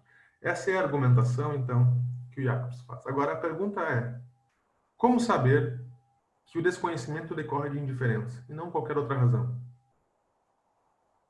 O critério que o Jacobs deixa antever, ele não é explícito a respeito disso, é aquele retomado de Aristóteles, que eu comentei antes, que é simplesmente perguntar o que o agente teria feito se soubesse. Se ele soubesse que o policial estava atrás do carro, ele ainda teria cometido a mesma ação? Se sim, deve ser punido como doloso. Se não, deve ser punido como culposo. Bom, nós temos um problema agora, tanto com a fundamentação quanto com o critério. Especialmente com o critério. Passemos para o próximo slide, por favor. Primeiro, nós temos um problema epistemológico. É possível saber o que o agente teria feito se soubesse? Muitas vezes o próprio agente não vai poder responder isso. Se te perguntam, em uma situação cotidiana, não uma situação de risco nem nada, o que você teria feito se... A situação hipotética é muito difícil de ser respondida pelo próprio agente, quanto mais por um juiz. O segundo problema, assumindo que isso é possível epistemologicamente, é que punir o agente com base no que ele teria feito, se soubesse, significaria punir uma ação hipotética e não uma ação real. O que ele fez foi com desconhecimento, mas ele será responsabilizado como se conhecesse. Bom, esse argumento eu não acho que é muito frutífero, porque o critério que o Jacobs está utilizando não é para punir o agente pelo que ele teria feito, mas é simplesmente para compreender o grau de indiferença demonstrado pela conduta. é um critério heurístico. Ele não está punindo se ele teria feito se soubesse, mas a expressão que o agente demonstra com a sua ação. A mensagem contrária à norma. A demonstração de que o padrão de comportamento obrigatório da norma não é vinculativo para aquele agente. Se ele soubesse, ele teria feito. Então, não me parece que é uma objeção fundamental. Perdão, acho que... Pode voltar, Marcelo. Isso. E, afinal, eu acho que é a objeção mais forte, que, para mim, justifica a exclusão dessa fundamentação, que é que ela tem uma tendência fortíssima a levar pela culpabilidade, pelo caráter, pela condição de vida. Como já era defendido pelo próprio Metzger, que foi um dos primeiros a defender essa possibilidade de punição em casos de cegueira jurídica, né, em casos de hostilidade ao direito. Seriam casos muito próximos que o Jacobs e o Pavlik também recorrem à autoria dos artigos do Metzger. Bom, o problema é o seguinte: como você pode utilizar o critério e aplicar e saber o que o agente teria feito se soubesse? A única forma de saber isso é analisar a personalidade do agente. E isso se aproxima muito da primeira fórmula de Frankl, quando falava do dolo eventual. E a essa fórmula de Frankl, que seria o que o agente teria feito se soubesse, nós temos uma crítica muito boa do Ensch, que eu me valho para aplicar ao critério de Jacobs, que é esta avaliação hipotética que o agente teria feito se soubesse, só pode ser feita com base em um julgamento sobre a personalidade do autor. O autor é uma pessoa em que se confia, em que se pode confiar que cometerá o crime mesmo que saiba, ou ele não é de confiança para cometer crime nessas condições. Assim, o fato se converte somente em um motivo para castigar ou absolver o agente, a depender de se ele é, aos olhos do juiz, um vilão, foi a tradução que eu dei ao termo, ou uma ânima cândida. Que perigo para o direito e para a justiça. Isso a gente escreveu em 1930, e eu acho que é uma crítica aplicável ainda às novas formulações que utilizam o critério contrafático, o critério hipotético, de que o agente teria feito caso soubesse. Bom, um exemplo clássico que nós podemos dar sobre isso é o seguinte: pegamos um agente que é o paterfamilias clássico, cidadão exemplar, todos os impostos em dia, e pegamos um reincidente. Aplicando esse critério, para casos idênticos cometidos por um ou por outro, você absolveria, muito provavelmente, o paterfamilias e condenaria o reincidente. Um critério tão perigoso como esse, que não analisa necessariamente o fato do caso, mas analisa a personalidade do agente, leva ao direito penal do autor e não do fato, que para mim parece um fundamento suficiente para excluir essa fundamentação. Bom, concluindo então, são duas conclusões distintas para dois grupos de casos, dois grandes grupos de casos distintos. Pode passar, por favor, Marcelo.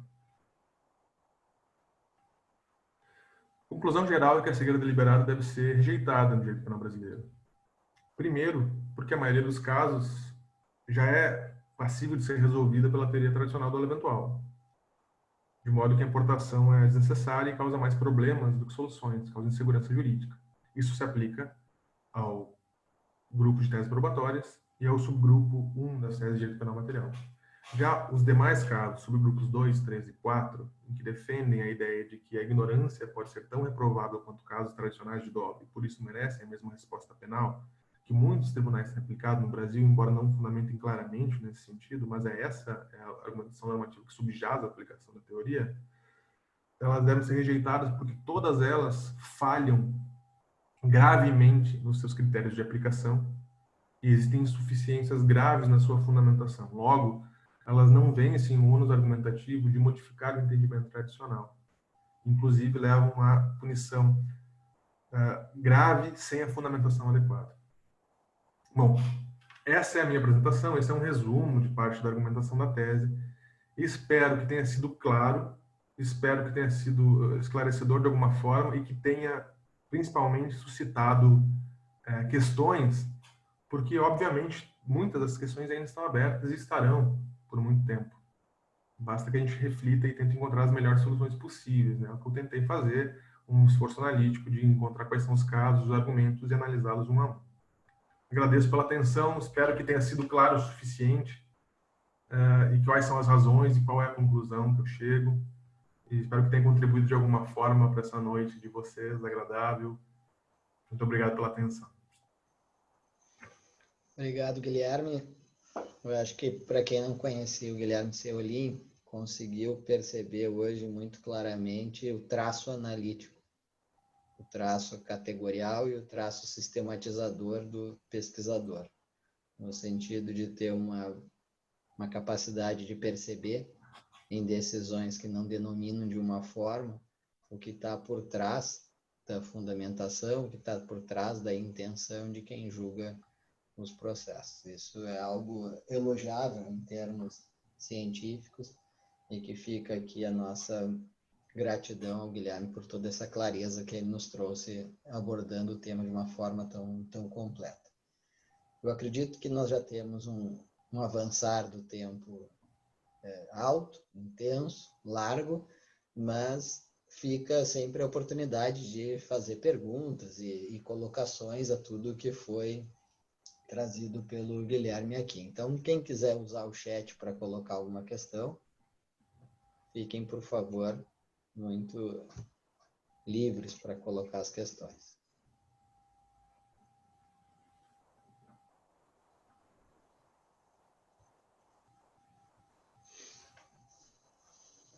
Enquanto o pessoal vai pensando, Guilherme, eu queria... tem duas questões que até a apresentação me suscitou mais do que propriamente na leitura do trabalho. Mas quando o grupo 3, aquele grupo que fala da eventual existência de um dever profissional especial. Então, que o motorista, transporte de pessoa, transporte de carga, teria um dever de inspeção dessa carga. Pelo que eu entendi, seria mais ou menos isso. Aonde estaria a fundamentação desse dever?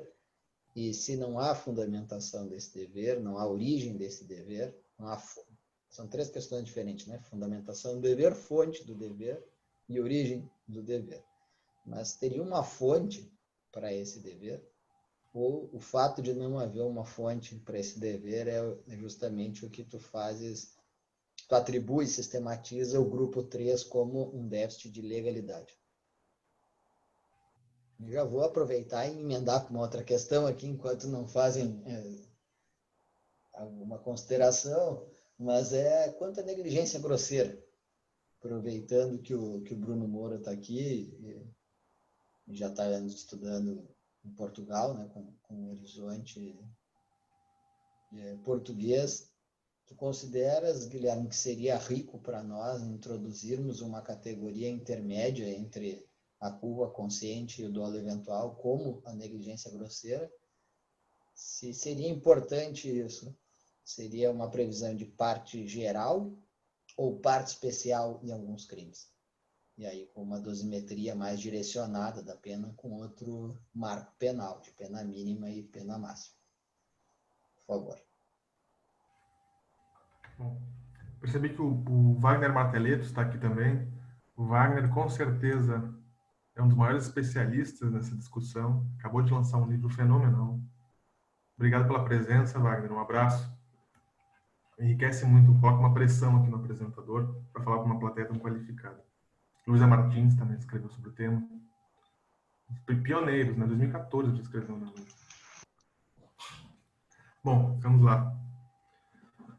Primeira questão. Qual é a fonte do dever? Isso claramente não é esclarecido, né? É possível interpretar, e aqui eu estou pensando alto junto contigo, Marcelo, pela provocação, que ele seria decorrente do dever de controle dos riscos que a atividade profissional cria. Certo? Bom, isso é uma tentativa de fundamentação. Agora, qual é a fonte normativa pela lei? Não há.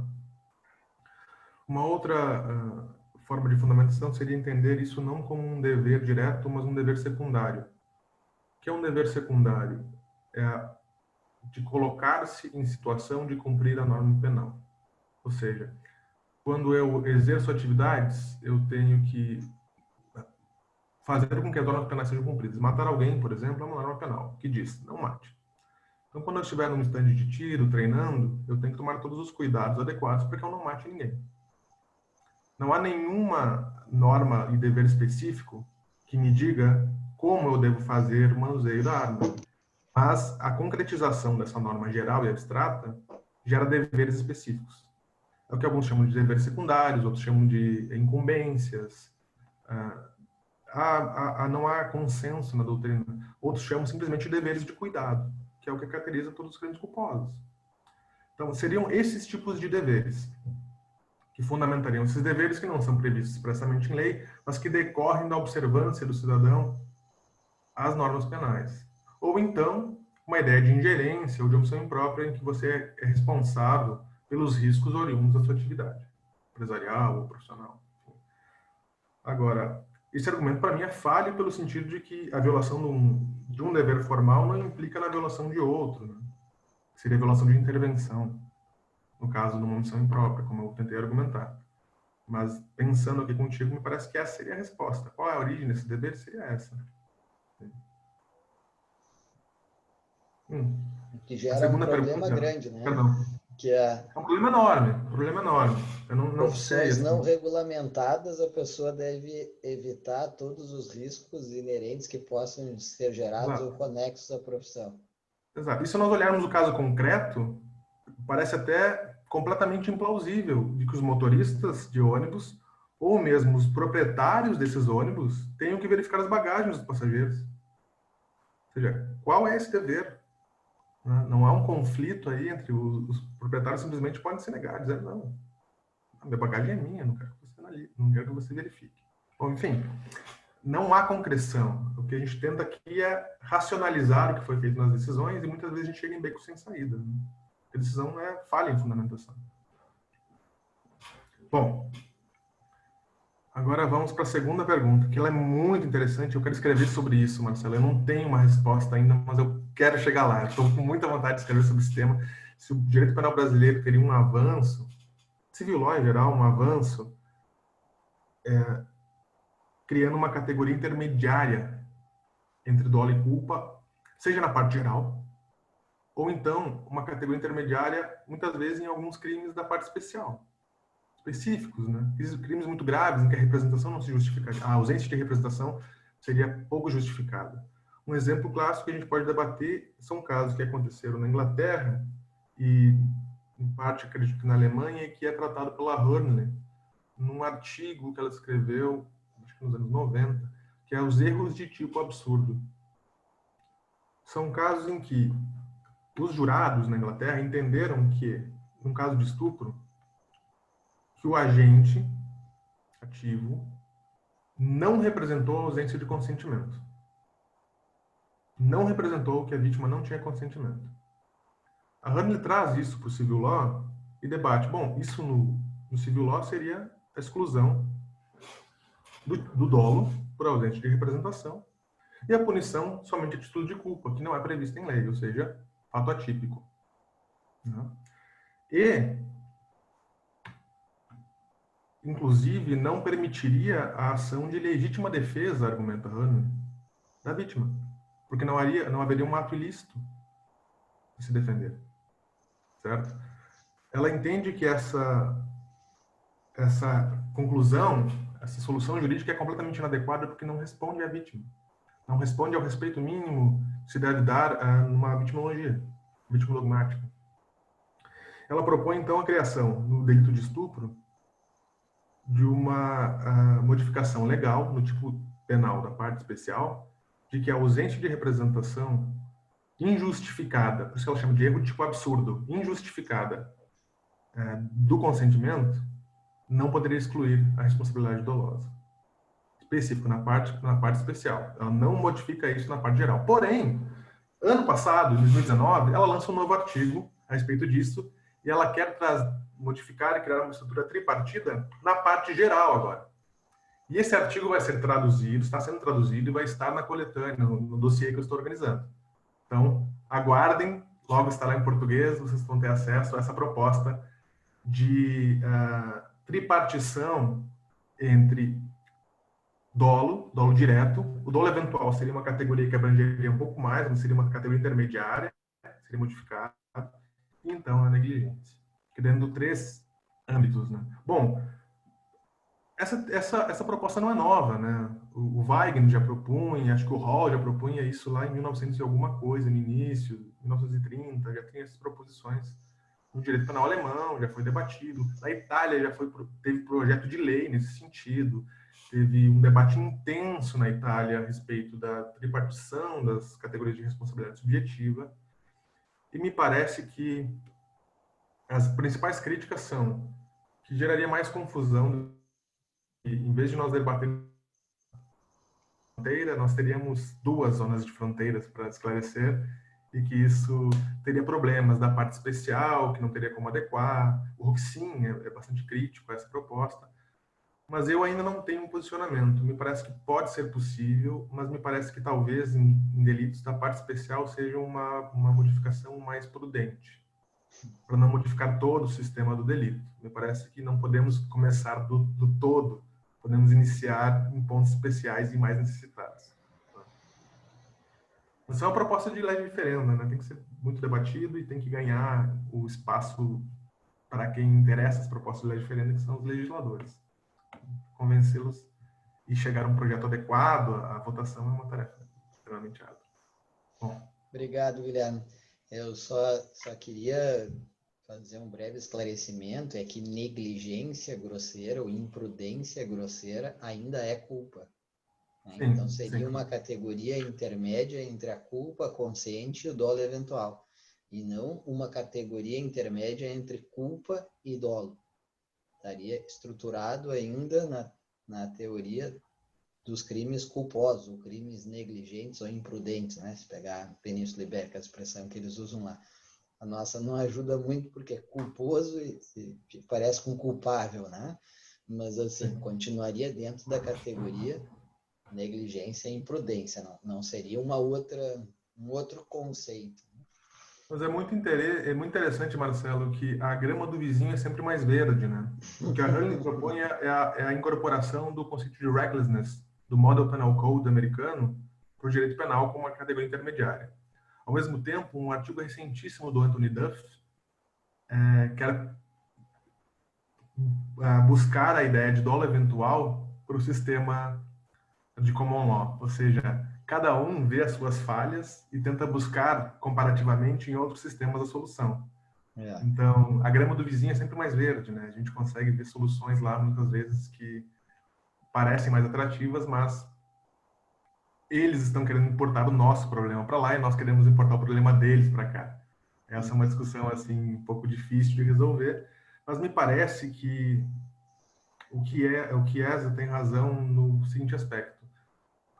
O direito civil law foca muito mais em atitudes de expressão de autonomia, decisões. O sujeito tem que ter uma decisão livre a respeito de algo para ser responsável por ele. Por isso, foca muito mais em elementos volitivos, vontade, consentimento e etc. Enquanto que no common law, o foco da responsabilidade penal não é necessariamente na decisão do agente racional, mas no controle de riscos. Então não importa muito se a gente queria ou não queria, importa o nível de conhecimento que ele tinha e o controle e o domínio que ele tinha sobre o curso causal. Ou no Brasil, tem muitas doutrinas, acho que agora os mais recentes, buscam afastar o elemento volitivo do dolo, se aproximando do que seria uma ideia de controle de riscos, que é a base da compreensão do common law. Enquanto que no common law, eles tentam importar elementos volitivos para que se modifique a estrutura sistemática para que decisões autônomas sejam responsabilizadas e não simplesmente o conhecimento. Então, você vai encontrar várias doutrinas lá que tentam puxar, dizer que o Model Penal Code tinha que ter mais foco em elementos volitivos e não só cognitivos. Nós temos essa troca. A grama do vizinho é sempre mais verde, essa é a ideia assim, que eu tento expressar com essa. E tem que lembrar que, embora tenha todo um elemento probatório e procedimental diferente, o common law ele ainda é uma estrutura muito baseada no resultado, na causação do resultado. E numa estrutura do crime que ela é bipartida. Né? Então, sim, ela carrega elementos de pureza, de subjetividade num elemento e elementos de pureza de objetividade no outro. E isso acaba mudando toda também a sistemática e compreensão dos elementos. né, que pode ser até controle do risco, é uma leitura possível essa, mas é controle do risco de um resultado, não é controle do Sim. risco de um crime que é intenção, ou é mais intenção, é mais desvalor da conduta que desvalor do resultado. Mas aqui seria um espaço para uma nova discussão, eu Claro, acho que exatamente. poderia buscar também, que é como comparar os sistemas, né? Mas tem uma pergunta específica e interessante que a Luísa colocou aqui no chat, não sei se tu lês, Guilherme, ou ela abre o microfone e faz. Ah, eu consigo ler aqui. Assumindo pela rejeição da cegueira deliberada e pensando no conteúdo tradicional do dolo como instrumento a solucionar os problemas de imputação subjetiva, gostaria de te ouvir sobre qual é o objeto e o limite considerado suficiente para a configuração do elemento cognitivo dolo eventual, tendo em vista que o dolo eventual é uma espécie de dolo limítrofe, com ambos os elementos atenuados e ainda que essa definição demarcará o cognitivo. Bom, parece que há que ter pelo menos a representação da possibilidade dos elementos do tipo, né, do conhecido resultado, ou então dos elementos do tipo objetivo. Você pode granular o nível de representação. Ele pode ser possibilidade, probabilidade, certeza prática. Isso é utilizado, por exemplo, para o dolo direto de segundo grau, você exige uma certa certeza prática. Para o dolo direto não se exige mais do que a representação da possibilidade. E também, de forma majoritária, pelo menos para as teorias volitivas, se compreende que o dolo eventual basta a representação da possibilidade. Já para as teorias cognitivas, que dão mais enfoque no elemento cognitivo do dolo e não aplicam o elemento volitivo, elas exigem geralmente um conhecimento de um perigo doloso ou de um risco qualificado, um risco descoberto.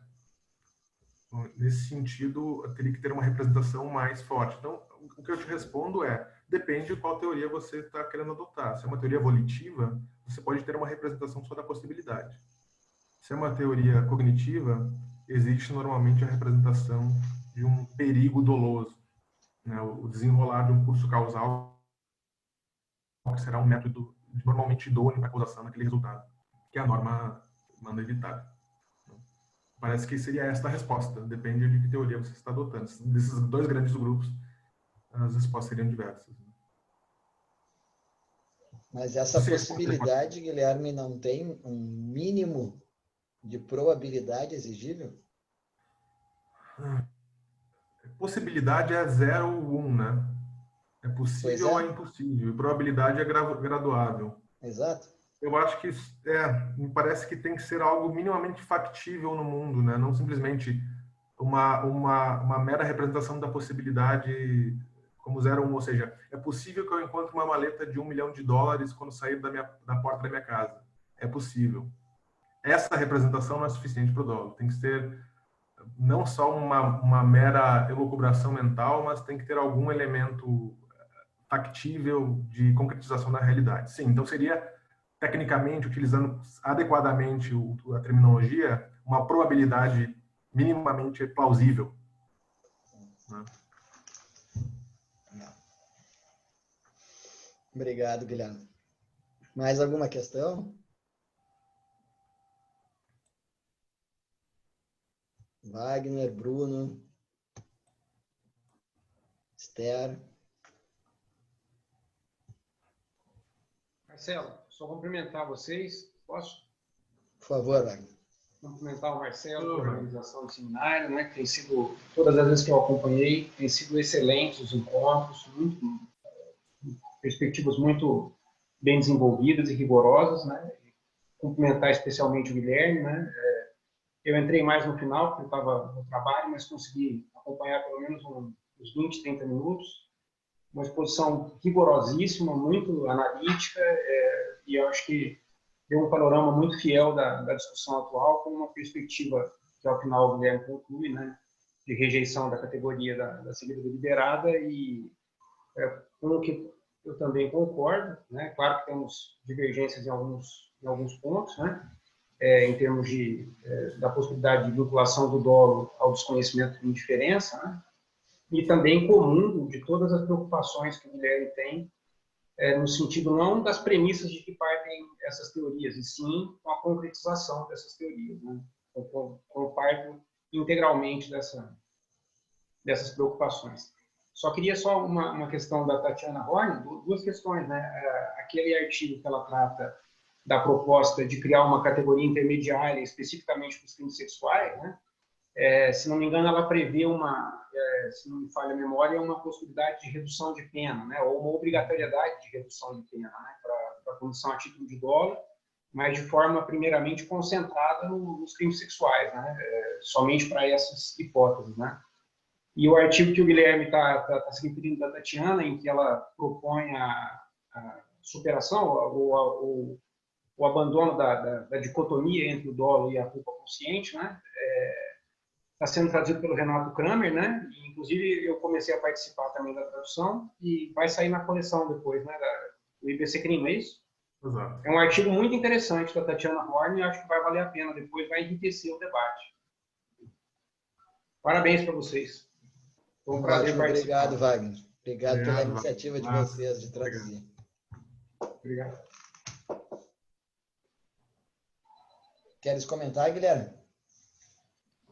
Não, o Wagner tem uma obra excelente, provavelmente não, com certeza, a mais profunda abordagem da possibilidade da punição por dolo em casos de desconhecimento que o Brasil já produziu. Então, o meu diálogo com a obra do Wagner é obrigatório. Inclusive, ela está vindo, né, Wagner? Está chegando aí para você. Logo ela chega, o Wagner me mandou por correio. Logo ela chega, logo eu posso analisar ela com mais calma, mas a gente trocou muita ideia já, né, Wagner? A gente tem muitos pontos em comum, algumas divergências, mas todas elas sempre naquela linha em que é muito difícil você ir para frente ou para trás, é aquela coisa que sempre é possível a contradição, né? O contraditório, na realidade. Então, agradeço muito as observações e ainda vamos debater muito sobre isso, Wagner. Sim, em frente. Um chão enorme pela frente e com certeza a tua obra vai servir para trazer uma qualidade ímpar para esse debate que a gente está tendo aqui no Brasil. Obrigado, Guilherme. E ela vem em boa hora e é muito necessária. Imagina. Agradeço. Obrigado. Bom, então, se não há mais considerações, perguntas, o Guilherme acabou falando um pouco mais que normalmente a gente está habituado aqui. Foi bom que o professor Wagner Marteleto conseguiu acompanhar meia hora, né? O Guilherme deve ter falado mais ou menos hoje 1h20, e mostra a riqueza de detalhes da sua pesquisa e analítica com que ele observou muitos conceitos utilizados nas decisões e sistematizou essas questões. Eu acredito que o elemento subjetivo do tipo, ou os elementos subjetivos do tipo, digo, o elemento geral, possibilitaria ainda grandes debates aqui, grandes encontros. Eu acho que nós temos que fazer esses encontros para o ano de 2021. Né? Discutir um pouco mais a fundo as espécies de dolo. Poderia pensar também em discussão de espécie de culpa, sobretudo nos crimes empresariais, onde se coloca ainda mais problemática a diferenciação entre esses elementos. Sobretudo com a chegada da omissão, né? Com a prática judicial, se voltando aos crimes omissivos impróprios, ainda se torna ainda mais difícil, né, esses elementos, né, serem identificados com unanimidade, ou pelo menos que a gente tenha uma orientação comum mais segura nos tribunais e na prática judicial brasileira. Então, fica já uma ideia para nós começarmos o ano de 2021, já pensando em novos encontros também, conjugando esses elementos. Aqui a gente nem falou ainda, falou rapidamente só sobre os motivos do crime, que também é algo que nós podemos pensar, e também nos elementos do tipo subjetivo especiais, né, as intenções, os crimes de intenção, como é que ficaria, ou de tendência interna transcendente, aí a denominação vai de acordo com os autores que estão sendo usados. Né?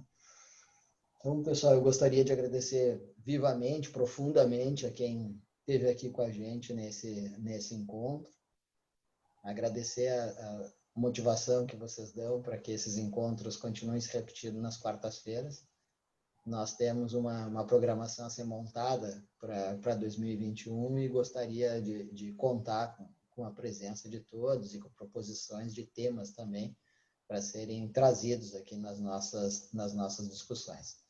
Esse ano de 2020 nos obrigou a criar esse formato online e a riqueza dos encontros com o comparecimento, a presença, o interesse, e nada mais rico para nos motivar do que o interesse autêntico das pessoas que estão aqui. As pessoas têm curiosidade pelo que vai ser dito, quando não conseguem participar dos encontros, assistem os encontros depois e tem várias discussões que vão acontecendo depois da gravação aqui dos encontros de quarta-feira. Então, agradeço mais uma vez a vocês, convido aqueles que ainda não conhecem o canal a seguir o canal no YouTube. E se a Cristiane Petró puder colocar aqui para quem não conhece, botar no chat o nosso endereço do canal, mas é Direito Penal Empresarial e Comparado. Então, vocês já têm um acervo bastante grande lá de vários encontros e muitas pessoas que já tiveram aqui com a gente nesses primeiros 26 encontros, se eu contei bem, vão voltar. Alguns já estão motivados, até porque acabaram revendo algumas ideias e fica aqui o nosso objetivo de sempre contar com vocês e poder ter novos temas para nós fazermos as discussões. Então, quem tiver interesse, por favor, escrevam, a gente continua organizando a programação para o ano que vem. E, se for possível, contar com uma apresentação do professor Wagner, fica aqui já tendo o Guilherme como um debatedor já, né, tradicional nesse debate brasileiro dos temas que a gente tem enfrentado. Vai ser uma honra, Marcelo. Obrigado. Obrigado, Wagner. Então, pessoal, se não tem mais considerações de hoje, eu queria desejar para vocês o tradicional, muita saúde, bons estudos e nós continuamos juntos. Um abraço a todos. Um abraço.